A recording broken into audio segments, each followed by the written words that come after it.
tosepeli longe kani bosi kozwa biso na émission na bino émission tobongisa émission tobongisa ya lelo tozali kobeta bongo lisolo oyo etali bilan ya kumu monene ya ekolo Félix Antoine Tshisekedi Tshilombo kasi tokobeta lisolo yango na nani tolukaki moto ya bwania moto ya mayele ye wana abengami na nkombo ya Sylvestre Makambo ye nde moto azali kokamba lisanga monene kasi ye moka kolimbola lisanga yango nini oyo azali kokamba na yango nalingi nasukisa maloba ngai moko te mwana mboka mbote ya yo ya solo nzoto yali malamu émission tobongisa ye kotala yo po ete tobeta mwa lisolo moke bato bakoloba kumonene ya ekolo akosala mosala malamu te kumonene ya ekolo azali banda uto akoti mboka ebebi uto akoti makambo ezosimba te toyebi te mwana mboka mpona likambo wana yo koloba nini. Bon, merci. Vous voyez, là, il y a le président de la mission. C'est Tshisekedi Tshilombo. Le président du Congo. Incontesté, il n'a pas fait ça. Oui. On va dire qu'on est battu. On a gagné, je sais de l'autre côté. La bandit, à Bossana Gavant, à Bossana Moki. Il faut que les hommes ici pour la révéler l'histoire, pour la prier à continuer à nous donner. Nous sommes que tous les choses en empreintes, il y a Batusson Pakala pendant 10 ans, pendant plus de 18 ans, on va voir qui pour demander le pouvoir. Pour essayer qui que le président Félix Antoine Tshisekedi a demandé la casse la opposition pour qu'il est là comme président de la République. À côté du pouvoir, facilité, peut-être le pouvoir après le combat, après l'opposition, après beaucoup de stratégies multiples. Et à côté, il y a beaucoup de FCC, parce qu'il faut dire, il fallait qu'il y ait un accord. On va bien accord FCC. Tout à l'heure dans l'Assemblée nationale, on va aller au Cameroun, il y a FCC, surtout qu'il y a le Sénat. La primature, la mandataire, et elle a travaillé là pendant 2 ans pour aller que Bango parler par le pôle a pour le vocabulaire, pour nous bien la montée, avec Kasseto Kende, et nous avons travaillé ensemble total là, et c'est ce que nous avons. Mais d'ailleurs, pour observer après 2 ans que Batouana va aller dans l'institution, on a l'intérêt à la communauté. Qu'est-ce qu'il fallait faire? D'ailleurs, Kabana kasi ba 2 ans on va salir là-bas. Bango wale au Cameroun institution ya boka. Ceux qui m'ont dit malamu te fallait les bango ba yo répondre à 2 ans. Ayo kota la fois que nous avons ça. Dengi si ba moka nyo so ba kata parlement. Bo bi mesika bozali boya ba accompagner vision pour Congo ya limo. Na bele o yo zero ko na biso eze ya mututé. Ceux qui boboyi okende liboso biso to bozala. Les bayokaki ya mokolo ya mokonzi ya mboka ote baya na kati ya union sacrée baye na kati ya union sacrée ekoïncide na Covid-19 oyo eyandaye mokili mobimba ezala na Chine ezala na Japon tout le monde bato nyonso subi problème ya Covid. Ça il faut le retenir kasi ndenge bamboka misusu bakufaki ndenge bagestion ya bambo comme je disais catastrophique. Moi, je Félix Antoine Tshisekedi a tiré la stratégie et santé, la stratégie et puis la garde-fou pour permettre que nous allons protéger et puis on n'est pas pour faire des techniques comme je suis qui rage. Même les États-Unis, comme la première puissance mondiale, n'est pas pour faire face à la Covid. Alors, le facteur de développement Covid est pour freiner le développement et là, il y a un mot qui est malheureusement, Congo a besoin de protéger pour le PIB et chutaka. Pour l'investissement, personne ne peut investir. Tout est bloqué. Tout est bloqué. Il a fallu au moins 1 année à 2 ans encore pour pouvoir arriver à sortir de cette situation planétaire. Alors, à peine de 2000 à 4 Covid, Banguna Bamoni que tu commences à faire administrer le M23. La banque de l'État, il y a beaucoup combien coûte la guerre. guerre coûte très cher. Est-ce que tokotika mona akota na mboka aya koboma biso to tokobunda kote bende na mboka pete? Mais malgré ça, malgré ces 5 ans, le bilan est allé. Et dans le domaine, il y a mine par exemple. Dans le domaine, il y a mine où il y a qui va taxe très élevée côté Congo pour exporter des Congolais pour vivre dans la minerai à bénéficier de la montée. C'est-à-dire, bazui et côté na mamoka misusu et si on bâtit un document presque filé pour que les plus bien un premier exportateur et à minerai sur le papa. Au bas dans montée dans le papa. Il faut qu'on fasse du samaï, il faut qu'on quitte ça. De 1,5 et comme 0,5 dans certains milieux.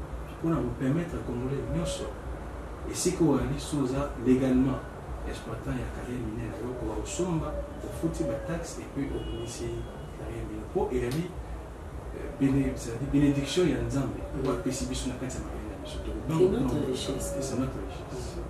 Ça, c'est un aspect. Deuxième, il y a un projet phare, il y a gratuité.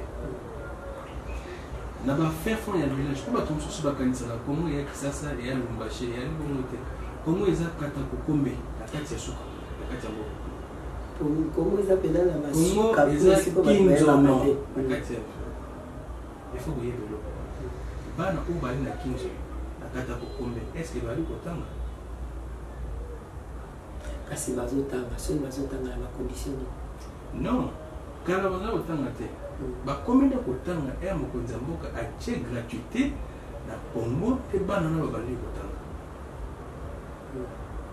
Et puis ceux qui atiaki gratuité te ceux qui asalaki yango te combien de temps doit dire le estimation à 100 millions d'habitants et combien de bana bazala ba 100 millions combien bazali scolarisés bakomi saki éducation facteur moko ya richesse.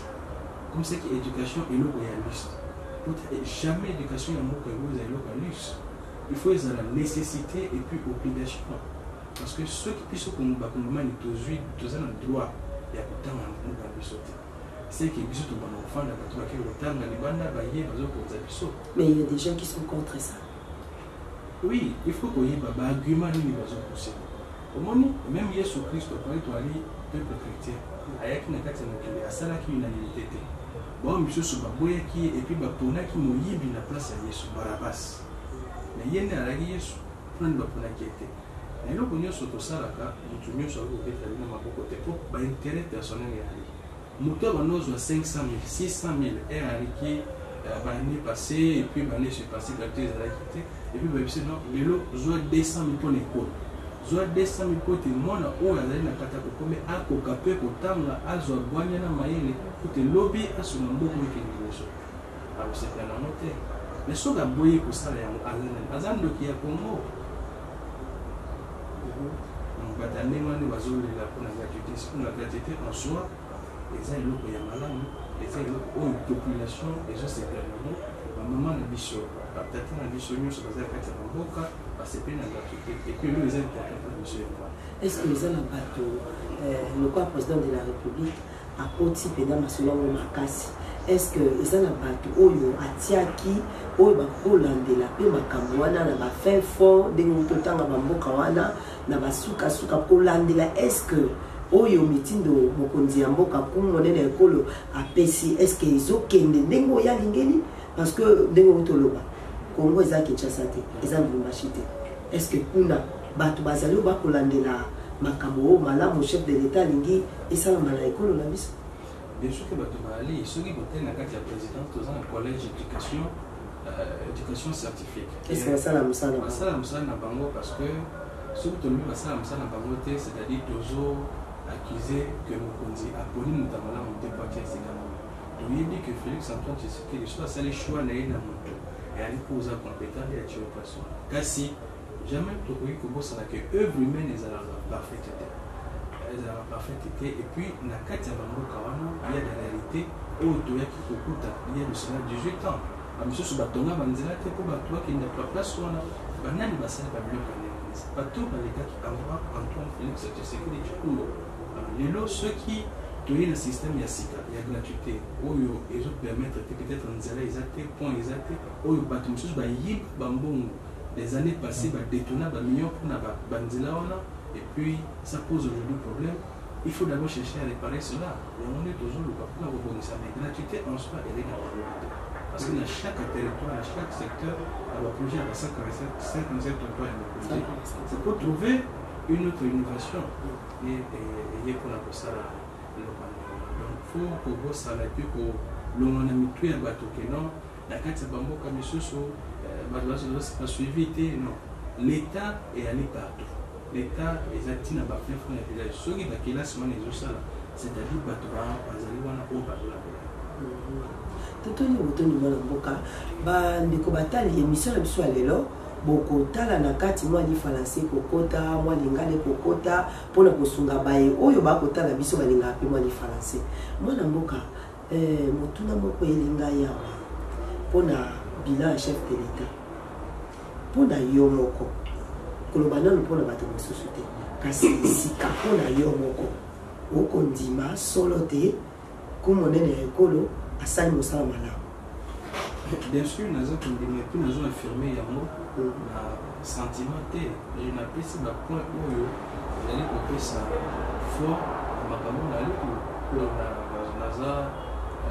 émotionnel et sentimental. Okolobate pour monnaie de temps à côté là on est mis surtout pour une saboyalobi en tout cas moto alinga kanga inda tia moté mais pas non.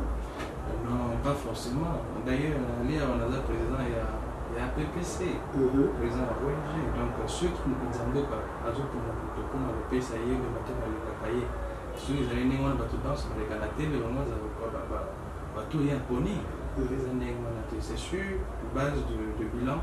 Est-ce que nous avons vu ce que nous voyons que Bishop Dozolo, qui va le nier aujourd'hui, Félix Akout, on a vu qu'est-ce qu'il a fait en peu de temps, en tenant compte il y a la crise.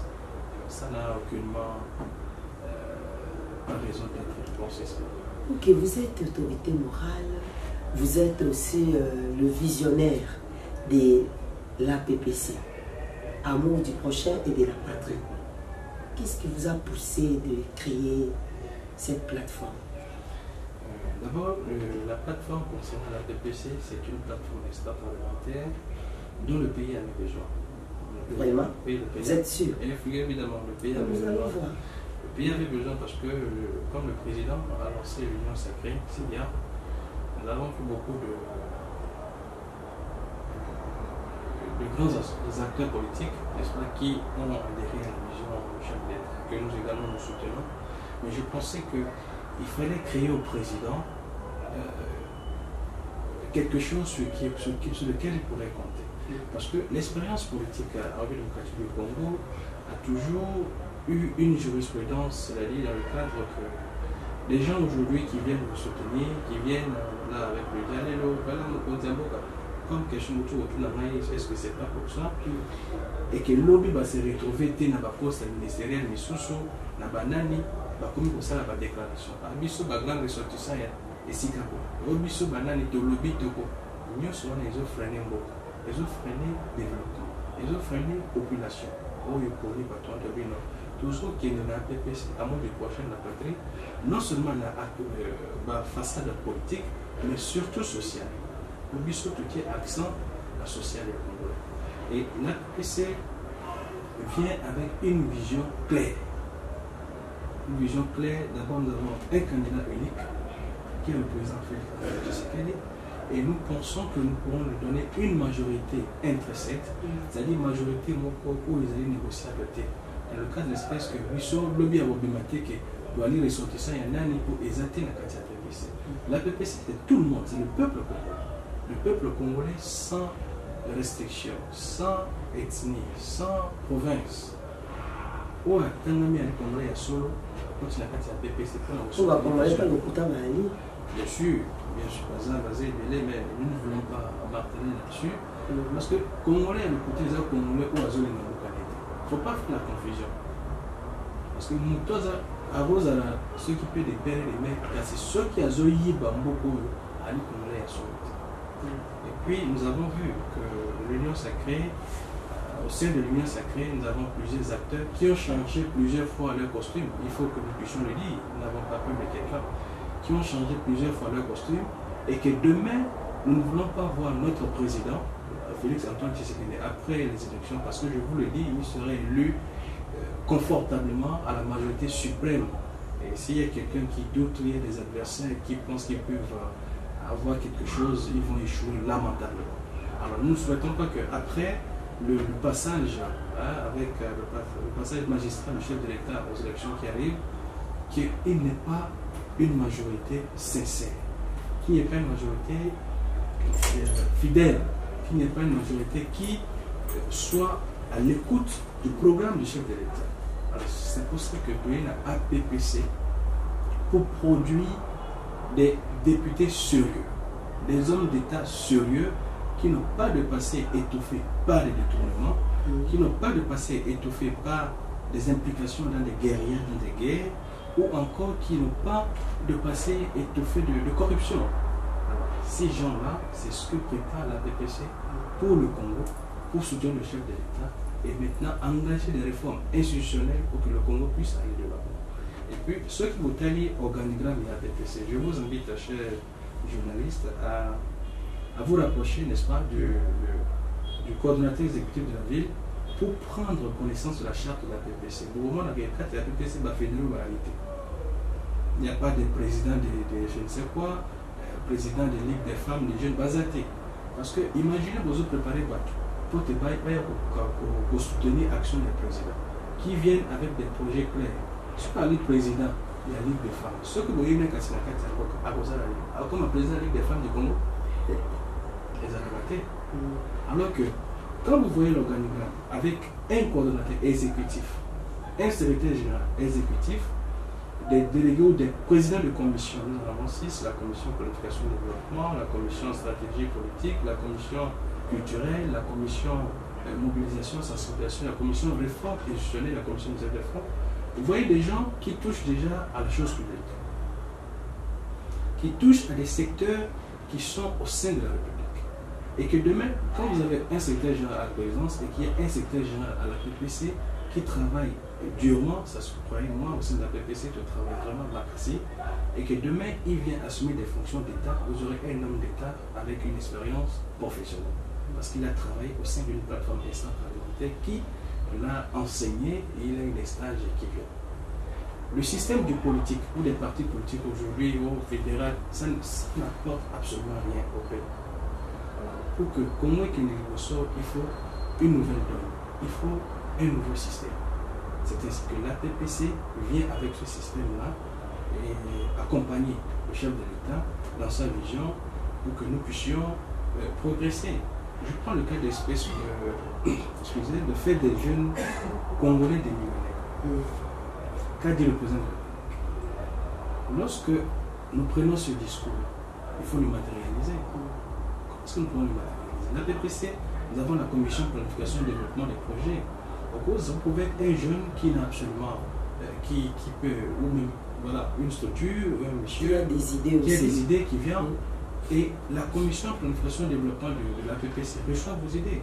Supposons que vous avez une terre de 5 000 ou 2 000 hectares, que vous dites, bon, nous mettons à la disposition de l'APPC et nous envoyons nos experts qui vont étudier le sol et voilà, identifier le besoin et qu'on finance par exemple à hauteur de 50 ou 100 000 $. Et que ceci produit des denrées alimentaires que nous mettons à la disposition du peuple. Alors, étant que ces choses viennent et que c'est vendu, vous allez gagner combien? Alors, étant initiateur du projet, vous pouvez vous retrouver de rien à 500 000, 600 000 $.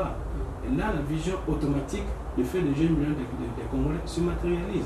Et la seconde vision qui est de faire de la revanche du sol sur le sous-sol du chef de l'État est mise en exergue. Au sein des partis, vous ne verrez pas de telles initiatives, vous ne verrez pas de telles réformes, vous ne verrez pas de tel pragmatisme social qui n'existe pas. Donc c'est ce que vous avez amené des spéciales. Non seulement des spéciales, mais de... Parce que en vous attendant parler comme ça, vous êtes tellement sûr de vous. Non, pas que je suis sûr de moi, parce que nul n'a le monopole du savoir, ça il faut le savoir. Mais je suis sûr d'une chose, du système que nous avons amené le pays là de l'avant. Et ça, nul ne pourra me contredire. Nous avons plusieurs éminents professeurs qui pourront peut-être vouloir même un débat contradictoire, je suis prêt. Mais je vous dis, je mets quiconque au défi qu'avec le système de la BPC, le pays, le Congo ira de l'avant. Parce que c'est ça l'objectif du politique. Il faut créer un système, amener tout un mécanisme de développement. Et vous voyez aujourd'hui les partis politiques qui s'essoufflent. Les partis politiques n'ont plus de ressources. Ils dépendent des poches des autorités morales ou des présidents de partis, chose que le développement du Congo serait difficile. Le peuple en a marre. Ils veulent une nouvelle chose, une nouvelle façon de voir les choses. Il faut créer de nouvelles structures, il faut créer un nouveau système de développement. Voilà, il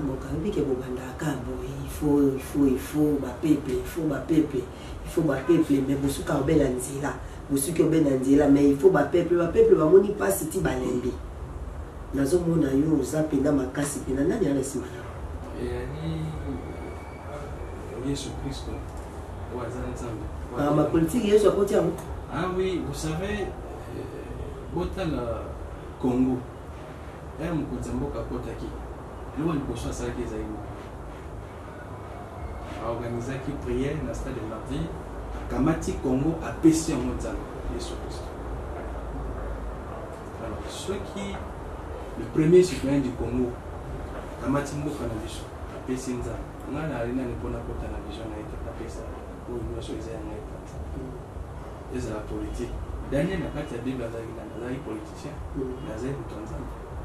Barwa, au lieu de battre la vie sur David, l'homme selon le cœur de Dieu. Soit un politicien, comme un roi.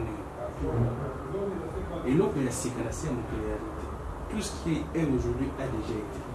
Alors, il y a ce qu'on a et puis, je sais que là, il y a comme ça, il faut y aller, mais nous avons un système de Zamboka, un peu de sécurité. On voit donner un tatamo pour aller sur le Zabana et tatamo pour le temps pour la maison de quelque chose. Namoni na kati ya plateforme oyo bakomi amour du prochain et de la patrie. Olobi penza mingi sakoli olobi. Kasi eloko ni ya bolingo si osali wuto bandi kokamba plateforme. D'accord, d'abord pour sangisa bato. Il y a des signes. Parce que mon tour a sangisa bato ni balemi sato. C'est-à-dire hier on a zolinga bato na bazaka. Na hier le moto qui d'abord, premier signe, ceux qui n'ont rien à volonté, ils n'ont pas de vocabulaire.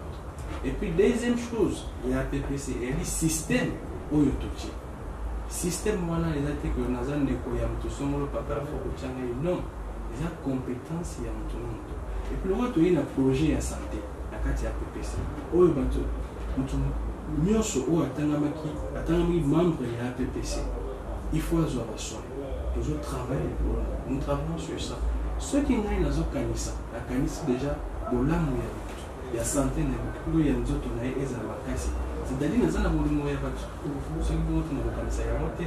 Ceux qui ont la commission, il y a planification et développement. Pour la ville, il faut que tu battes là, nous allons la faire. C'est-à-dire que la canissa, les abonnés, les outils de bus. À peu près, ces appels mabele na bango o bakokona to bareserver batbaye na bango mabele. Bien sûr, APPC za mabele na bango, nous avons plusieurs hectares sur le territoire national. Car c'est toujours limité à moitié pour toujours fondement. Notre union soit à côté.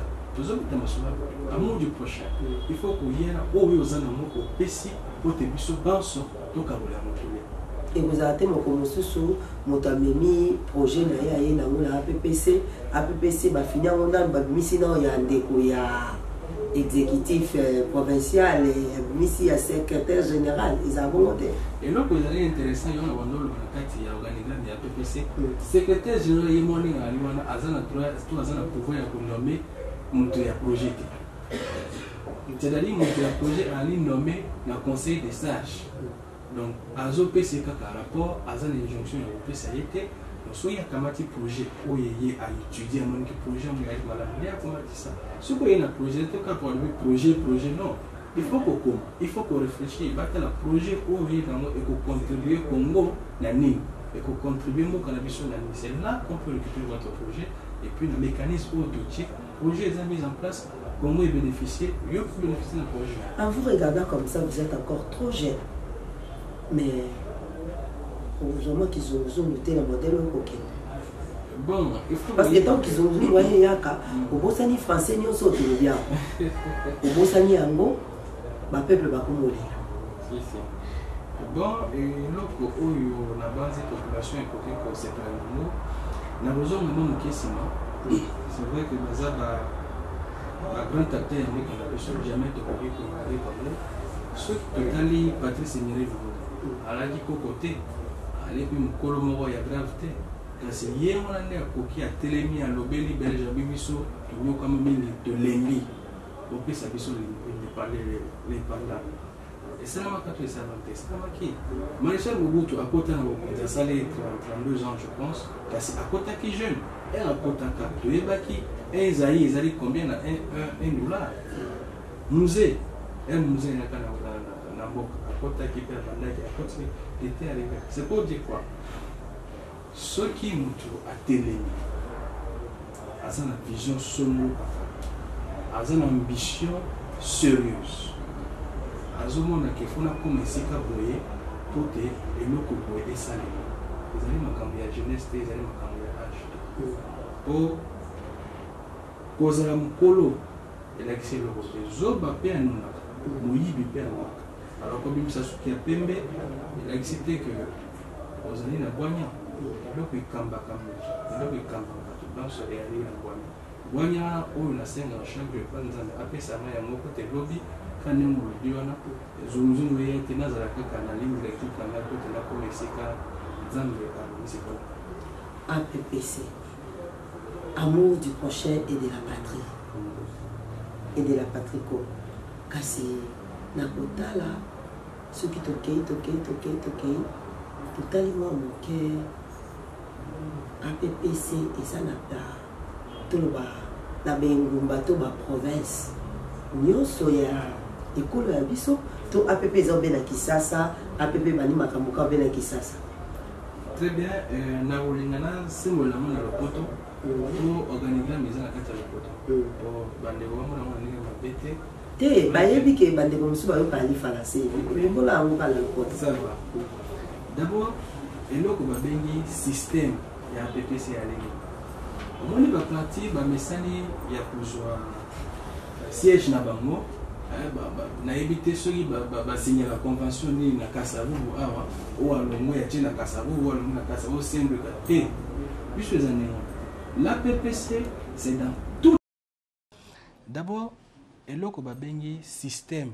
ya APPC ya lenge omoni baparti bamesani ya kozwa siège na bango nayebi te soki basignaka convention nini na Kasavubu awa o alongo ya tie na Kasavubu o alongo na Kasavubu sembeka te biso eza ndenge wana te l'APPC c'est dans toutes les communes de la ville province de Kinshasa toza na bureau ba commune nyonso après les communes o biso to bengi assemblée municipale c'est-à-dire tozwa commune ya Makala ponga na zamona Makala je le dis nous avons oui nous avons la Makala baba yebi baki nous na Kianza numéro 11 nous avons la Makala oui moto oui baza non baza balongo na ba complexe ya pamala wana ke no mona gombe mona nini ngana limo na Makala oui nazolo bango pe baba yebi to beta baba na terrain simi na ba venir ya Kianza na masima baba yebi makambo très bien toujours assemblée municipale ya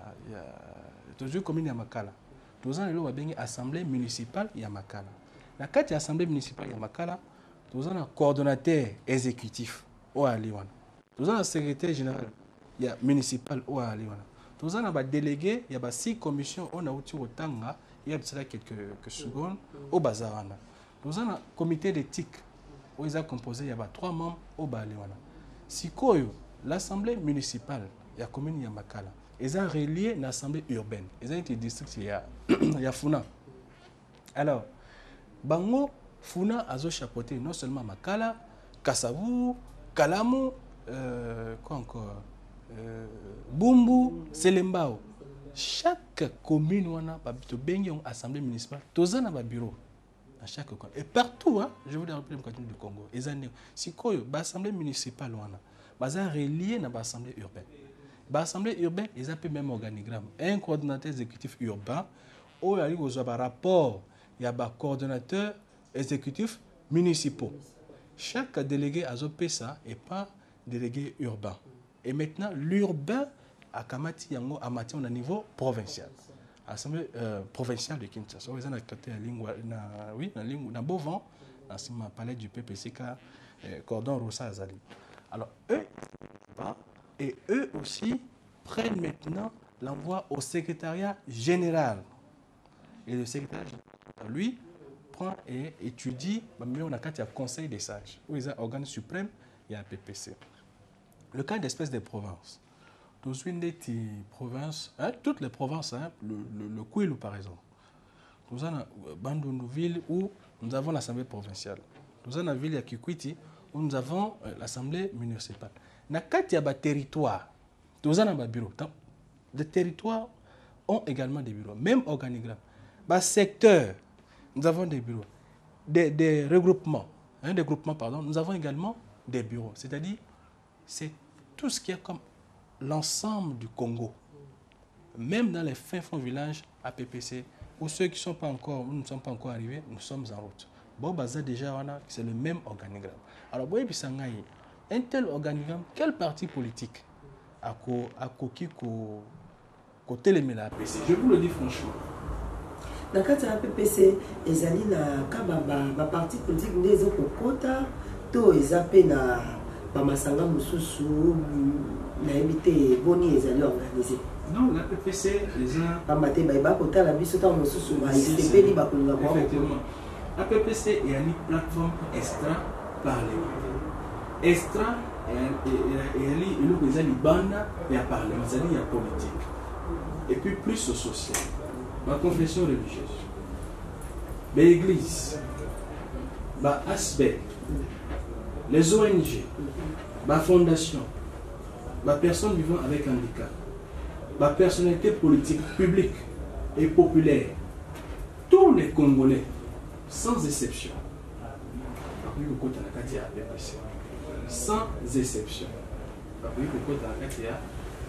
APPC sans problème. Alors, concernant le politique, la partie politique, on va soutenir vision et on continue.